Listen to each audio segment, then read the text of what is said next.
중동문화 오디세이.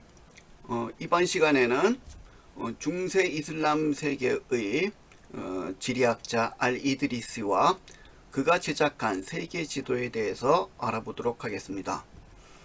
알 이드리스는 중세 이슬람 세계를 대표하는 지리학자이자 지도 제작자였고요.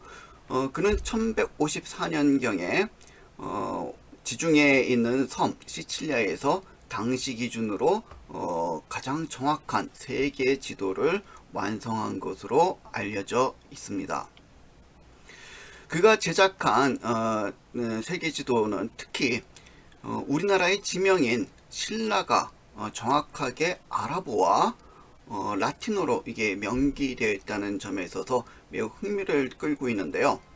그러면 12세기 중반에 기독교 문화권에 속했었던 시칠리아라는 섬에서 어떻게 무슬림 지리학자였었던 알 이드리스가 신라가 명기되어 있는 세계 지도를 제작할 수 있었을까? 그 배경에 대해서 잠시 우리가 알아보도록 하겠습니다. 알 이드리스는 1100년 그 당시 스페인에 있었던 안다루스 지역과 북아프리카 지역을 통치하고 있었던 이슬람 왕조 무라비뜬 왕조 시대에 오늘날 북아프리카에 위치한 이 세우타라는 곳에서 출생을 했습니다. 그의 가문은 증조부 시절에 안달루스 지역에서 북아프리카 지역으로 이주한 것으로 알려져 있고요.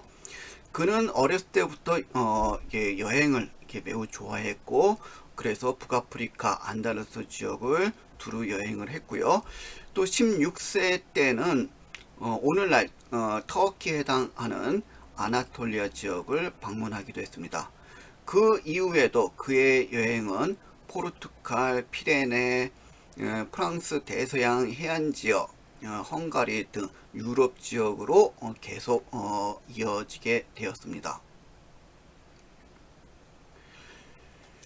그리고 그는 나중에 18년 동안 그 당시 시칠리아 지중해 섬에 있는 시칠리아의 기독교 군주였었던 루지에로의 궁에 머물면서 세계 지리서와 지도 제작에 몰두하게 되었는데요. 그 당시 그가 시칠리아에 머물고 있는 동안 이 시칠리아 지역은 노르만에서 이주한 기독교 군주들이 통치하고 있었던 시절이었습니다. 특히 이 노르만족 출신의 기독교 통치자였었던 루지에로 2세는 문화융합과 포용정책으로 매우 유명했었던 인물이었습니다. 루지에로가 통치했었던 이 12세기 초기는 유럽에서 십자군 전쟁의 분위기가 한창 무르익고 있었던 때였지만은 그는 오히려 시칠리아 지역에 살고 있었던 무슬림들을 포용하고 보호하는 정책을 택했고요. 또한 그는 기독교 군주였음에도 불구하고 스스로 이슬람 문화를 배우고 익혔을 뿐만 아니라 자신을 호위하는 중책을 맡은 보병 시위대에도 과감히 이게 아랍인과 무슬림을 발탁하기도 했습니다. 이와 같은 루지에로 2세 그리고 노르만 군주들의 노력 덕분에 시칠리아 지역은 이게 중세 지역에서는 매우 보기 드물게 기독교, 그다음에 이슬람, 유대교, 그다음에 유럽, 북아프리카, 중동의 문화들이 하나로 융합될 수 있는 그런 어떤 사회적 분위기를 갖게 되었습니다. 루지에로 2세는 어느 날 지리학적으로 이미 명성을 떨치고 있었던 알 이드리스가 메카로의 순례를 마치고 그리스 지역에 머물고 있다는 소식을 듣게 되었습니다. 그래서 그는 빨리 이 사람을 급파해서 알 이드리스를 바로 팔레르모에 있는 자신의 궁전으로 초빙을 했고요. 그리고 알이드리스에게 세계 지도와 인문 지리서를 만들어 줄 것을 의뢰를 했습니다. 또한 루지에로 2세는 알이드리스가 당대 최고의 세계 지도를 제작할 수 있도록 그리스, 로마, 아랍 등 세계 각지에서 저술된 고전 지리학서들을 모두 이게 수집해 주었고요. 그 이외에도 지리학자, 천문학자, 화가 등으로 구성된 전문가 팀을 세계 각지에 파견해서 자료를 모으도록 명하기도 했습니다. 자, 루지에로 2세의 지원 덕분에 알이드리스는 1154년 시칠리아에서 인문지리서를 완성할 수 있었고요. 그가 완성한 인문지리서의 제목은 우리말로는 극지횡단 모험가의 산책 정도로 번역이 될 수 있는데, 아랍어 원 제목은 나스하트 무슈탁 피 이흐티라킬 아파크 이렇게 읽혀질 수 있습니다. 자, 그리고 이 지도서, 이 지리서는 유럽에서는 간단하게 루지에로의 지도로 불리고 있습니다. 자, 알이드리스가 저술한 극지횡단 모험가의 산책이라는 지리서는 아랍어와 라틴어 두 개 언어로 저술이 되어 있고요. 또 이 책에는 세계 각지의 기후, 인구, 풍습들이 등이 아주 자세하게 소개가 되어 있습니다. 그리고 상당히 또 놀라울 만한 것은 이 책에는 지구가 구 모양으로 되어 있다고 설명을 하고 있고요. 그 둘레가 약 37,000km라고 계산을 했는데, 이 수치는 오늘날 첨단 과학으로 측정한 수치와 10% 정도밖에 차이가 나지 않을 정도로 매우 정확한 것으로 평가를 받고 있습니다. 또한 이 지리서를 보면은 그 안에 다음과 같이 생긴 한 매의 세계 지도가 삽입이 되어 있고요. 그 이외에도 약 70매의 지역 세분도도 같이 삽입이 되어 있습니다. 자, 먼저 이 지리서에 삽입되어 있는 세계 지도의 특성을 좀 보면은, 자, 그 당시 이 세계 지도를 그릴 당시 그 당시 무슬림들은 오늘날 우리가 알고 있는 이 방위 기준과 좀 달랐습니다. 그래서 남쪽을 위로, 그 다음에 북쪽으로 아래로 다음과 같이 표기를 했고요. 그래서 이것을 거꾸로 뒤집어 보면은 오늘날 우리가 사용하고 있는 지도와 그 위치가 같아 보이는 것을 볼 수가 있습니다. 또한 알이드리스가 그린 이 세계 지도의 또 한 가지 특징은, 알이드리스가 무슬림이었기 때문에 아라비아 반도를 세계 중심에 위치시켰고요.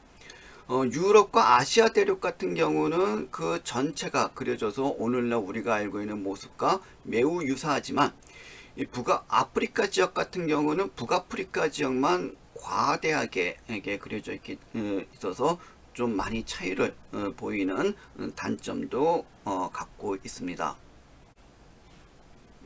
그리고 알이드리스의 세계 지도에서는 프톨레마이오스의 시스템에 따라서 위도별로 세계가 7개 지역으로 기후대로 구분이 되어 있고요. 또 경도별로 세계를 10개 지역으로 이렇게 구분을 해 놓았습니다. 자, 그래서 가로 세로를 우리가 나눠 보면은 전 세계가 약 70개의 지역으로 세분화될 수가 있는데요. 그래서 알이드리스의 지리서에는 지금 화면에서 보고 있는 세계 지도 이외에 약 70매의 지역 세분도가 함께 지리서에 삽입이 되어 있습니다. 자, 그래서 따로따로 그려진 70개의 지역 세분도를 마치 퍼즐처럼 맞춰서 보면은 다음과 같이 보다 상세한 세계 지도가 만들어지는 것을 볼 수가 있는데요.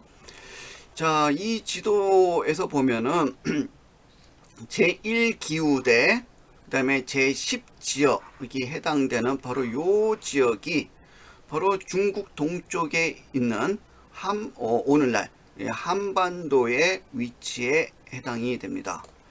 그리고 요 지역을 우리가 좀 더 상세하게 확대해서 보면은 다음과 같은 모습이 나타나는데요. 자, 놀랍게도 여기에 있는 이 6개의 섬이 라틴어로 알실라라고 표기되어 있는 것을 볼 수가 있습니다. 여기에서 R이라는 것은 아랍어로 정관사에 해당이 되고요. 그야말로 신라의 지명이 라틴어로 정확하게 표기되어 있는 것을 볼 수가 있고, 마찬가지로 여기에 있는 6개의 섬이 아랍어로 신라라고도 표기되어 있는 것을 우리가 확인을 할 수가 있습니다. 왜 하필이면은 신라가 6개의 섬으로 표기되었느냐? 여기에 대해서는 오늘날 학자들 간의 의견이 분분하고요. 단지 중요한 사실은 알이드리스의 세계 지도는 한자 문명권 이외 지역에서 우리나라의 지명이 처음으로 표기된 최초의 지도 가운데 하나로 평가되고 있다라는 점. 그리고 이 지도는 아랍어와 라틴어 2개의 언어로 제작이 되어 있기 때문에 우리나라의 지명, 신라가 중동 지역을 넘어서서 서방 세계로까지도 알려지게 되는데 중요한 역할을 했다는 점, 바로 이 점에 있어서 알이드리스 지도는 우리가 중요하다라고 평가할 수가 있을 것 같습니다.